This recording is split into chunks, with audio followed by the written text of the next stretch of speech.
Welcome back to my channel. It is a Valentine's Day and I am trying to get into the spirit.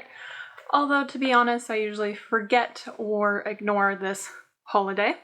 But I did read my first 5-star romance in January, so I thought, why not give romance another try?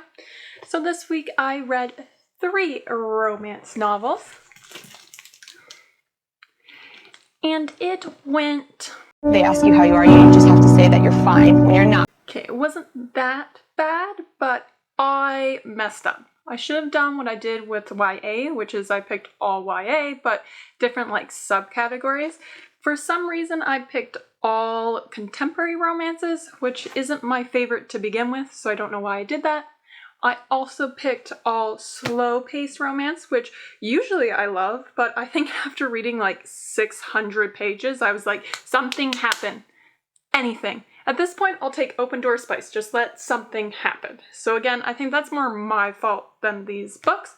I just picked things that were too samey. If I was to do this over again, I'd definitely pick different subgenres. For example, I'd probably really like some romance, paranormal. I probably like sci-fi romances. There's a few that have been on my TBR for a very long time. I definitely should have picked some queer romances, considering that was one of the 5 stars I read. I also should have picked historical fiction.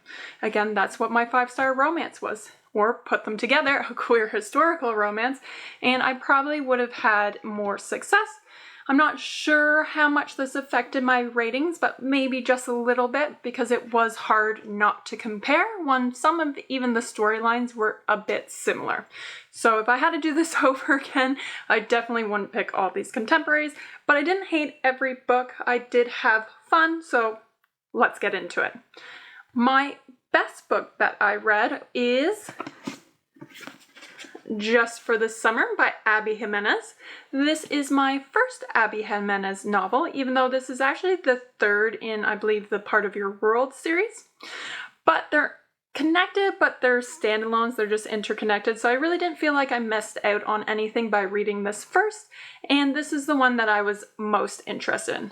Everyone seems to love it. I liked it. I gave it a 3.75.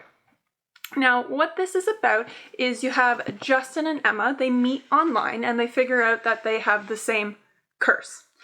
Basically, every time they break up with someone, their ex goes on to immediately find their soulmate. It happens every time. So Emma and Justin decide, well, let's fake date. They want to fake date for about 6 weeks, and then theoretically that should break the curse, and once they break up, they should find their soulmate. This is a romance novel though, so I think you can figure out where it's going right off the hop. I was expecting something fun, and that's not quite this book. It is a lot deeper than that, and parts of that I really did enjoy. Like, my favorite part of this novel is Emma. Emma has a very complicated upbringing with a lot of abuse and neglect, and she has a very tough relationship with her mentally ill mother, who does unexpectedly show up in this novel. And I give Abby Jimenez a lot of props for how she depicts trauma and mental illness in this book. She actually, when I was reading the acknowledgements, actually talked to mental health professionals. So I really thought that was done really well in this book. And there's parts of Emma's stories that had me tearing up. She was definitely my favorite part of this novel. I also really liked her friend Maddie. She was a great support system for Emma. She was a ride or die, and she was also fun in parts as well, so I really liked her too. The parts I didn't like are, unfortunately, the relationship. Justin is a bit too golden retriever for me. At the start, I really liked it because they were having deep conversations, but still having fun, having some banter. But it slowly moves away from that, and it goes into him more just like begging to keep Emma, and that's just like a romantic dynamic I don't like at all. I think even in the darkest of times, the best thing to have is some humor and some light in those difficult times, especially within a relationship. Your relationship can't be heavy the entire time. It's not really something you want to root for, and I ended up not wanting to root for these two.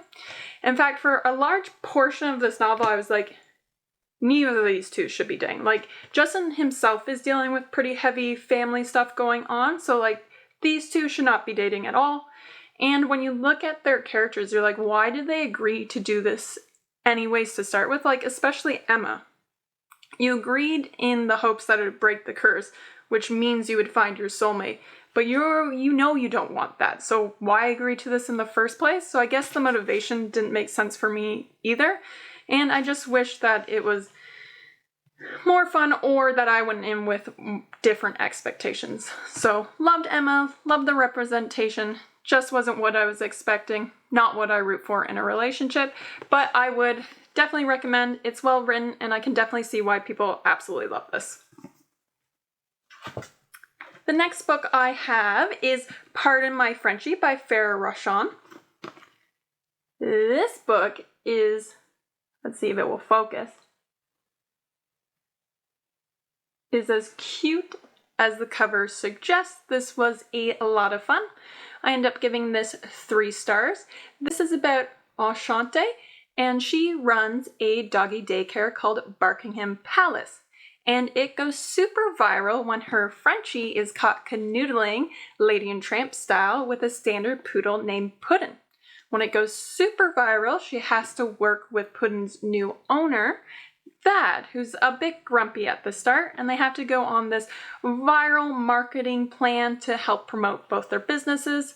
He's trying to start a bar for veterans, and it's just really cute. I grew up with dogs, huge dog person. I actually grew up with a pug and standard poodle, so all the parts with the dogs was super cute.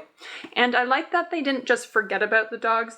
I find like a lot of books will use the dog as like initial hook, and then they're all but forgotten. There's no walking, they're not taking care of it, they're able to spend days without the dog, but they don't get forgotten in this book, so that's really cute. And also, I like the relationship. I feel like so many times when I talk about romance, I talk about liking side characters. I like the deeper meaning. I like the themes, but rarely am I like, oh, I like that couple. But these guys are super cute.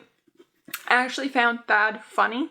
He starts off grumpy, but he really warms up and becomes very charismatic, very funny, and I was definitely rooting for these two. Now, the only reason I didn't give it kind of a higher rating is it is just a fluffy, cute romance.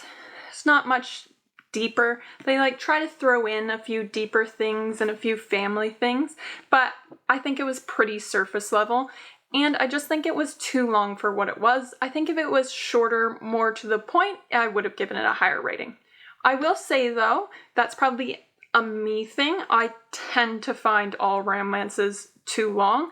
Like, I think going forward, I should pick romances under 300 pages. I think I'd have a lot more success with them, because I would say that all 3 of these books are too long. So that might just be a me thing.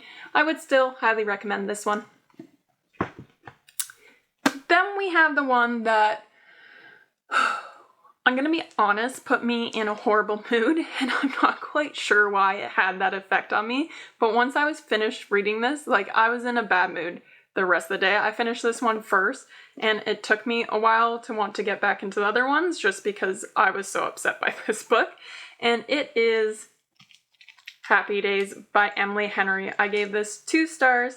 Now, before anyone comes for me, I do see why people, maybe not this book, but like Emily Henry. I gave this 2 stars purely because of her writing, and I finished this because of her writing. I definitely see what people see in it. I just haven't found stories of her that I really, really loved, though I did enjoy Funny Story. And this one is about a group of friends. You have Harriet and Wynne, who are part of this friend group, but they've actually broken up. They were engaged for 8 years, and they've been broken up for 5 months, but they didn't want to tell their friends. So now, on the yearly vacation they all take together to an island off of Maine, they have to pretend that they're dating, because 2 of the other friends are throwing a surprise wedding, and they don't want to ruin it. But what I felt in this book is anger, or maybe it was anxiety that I just turned into anger, because you're basically stuck with a group of friends that clearly don't like each other anymore. They are trying to pretend like everything is okay. They're trying to hold on to those past memories and recreate them, but no one is actually talking to each other. No one is getting to the root of why everyone seems tense and angry with each other. Like, there's a lot of passive aggressiveness in this book, and it's like being trapped for hundreds of pages with, like, you know, a couple that you have to hang out with, but they should break up. They just won't for some reason. That is this entire book. And then I hated the character Kimmy. I'm sorry. She was used as like this jester character to try to lighten the mood. But clearly me and Emily Henry just have different senses of humor because I absolutely hated it. On top of that, what romance, to be honest. Like, Harriet and Wynne, all you see is a broken relationship, and they do have flashbacks, but even the flashbacks are enough for me to see why these people are friends, why Wynne and Harriet are in a relationship. Honestly, it just seems like they've never communicated. Even in the flashbacks, there is no communication. It is all miscommunication. I think Wynne has the emotional intelligence of a rock, and I just don't see what Harriet sees in him.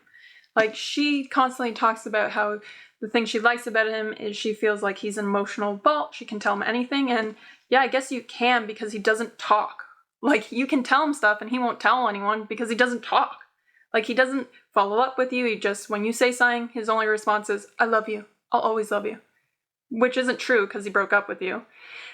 And then the only thing he's ever said to you is, Harriet, you're not my friend.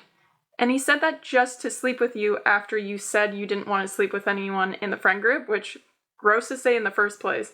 But then to keep saying it to your partner is wild to me, because I think partners should be friends. So I don't get that. He doesn't open up. He doesn't open up in the flashbacks.